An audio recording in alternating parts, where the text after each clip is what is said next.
We don't have a final declaration of victory yet, but the numbers tell us it's clear, tell us a clear and convincing story. We're going to win this race. Just look at what has happened since yesterday. 24 hours, we were behind in Georgia. Now we're ahead, and we're going to win that state. 24 hours ago, we were behind in Pennsylvania, and we are going to win Pennsylvania. And now we're ahead, but we're winning in Arizona, we're winning in Nevada, and in fact, our lead just doubled in Nevada. We're on track to over 300 electoral votes, electoral college votes. And look at the national numbers. We're going to win this race with a clear majority of the nation behind us. We've gotten over 74 million votes. Let me repeat that, 74 million votes. That's more than any presidential ticket has ever gotten in the history of the United States of America. And our vote total is still growing. We're beating Donald Trump by over 4 million votes. And that's a margin that's still growing as well. One of the things I'm especially proud of is how well we've done across America. And we're going to be the first Democrat to win in Arizona in 24 years. We're going to be the first Democrat to win Georgia in 28 years. And we've rebuilt the blue wall in the middle of the country that crumbled just 4 years ago. Pennsylvania, Michigan, Wisconsin, the heartland of this nation. I know watching these vote tallies on TV moves very slow, and as slow as it goes, it can be numbing. But never forget, the tallies aren't just numbers. They represent votes and voters, men and women who exercise their fundamental right to have their voice heard. And what's becoming clear each hour is that record number of Americans of all races, faiths, religions chose change over more of the same. They've given us a mandate for action on COVID, the economy, climate change, systemic racism. They made it clear they want the country to come together, not continue to pull apart. The people spoke, more than 74 million Americans, and they spoke loudly for our ticket. But while we're waiting for the final results, I want people to know we're not waiting to get the work done and start the process. Yesterday, Senator Harris and I held meetings with groups of experts on public health and the economic crisis this country is facing. The pandemic, as you also know, is getting more worrisome all across the country.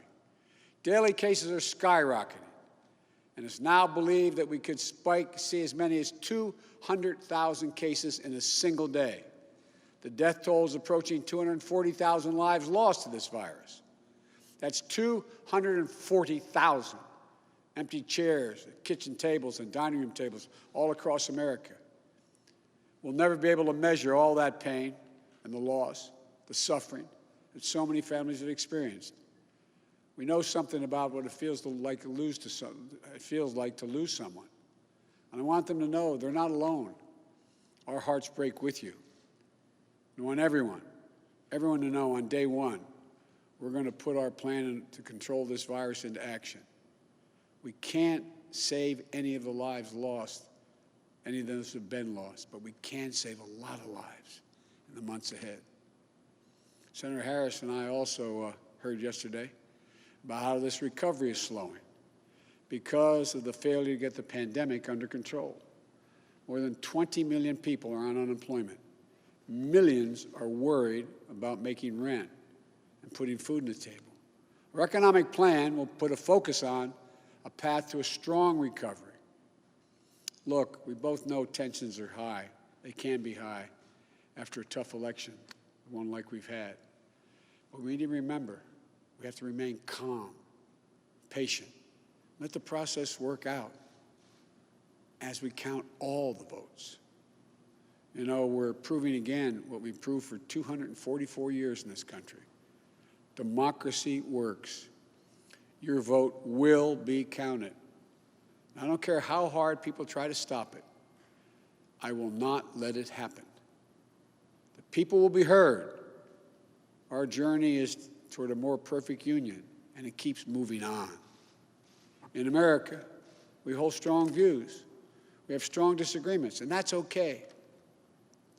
Strong disagreements are inevitable in a democracy, and strong disagreements are healthy. They're a sign of a vigorous debate, of deeply held views. But we have to remember, the purpose of our politics isn't total, unrelenting, unending warfare. No, the purpose of our politics, the work of the nation, isn't to fan the flames of conflict, but to solve problems, to guarantee justice, to give everybody a fair shot, and to improve the lives of our people. We may be opponents, but we're not enemies. We're Americans. No matter who you voted for, I'm certain of one thing. The vast majority of almost 150 million Americans who voted, they want to get the vitriol out of our politics.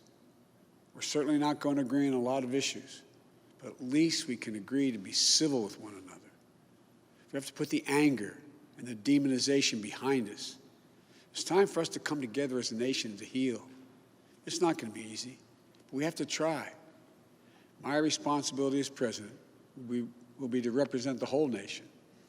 And I want you to know that I'll work as hard for those who voted against me as those who voted for me.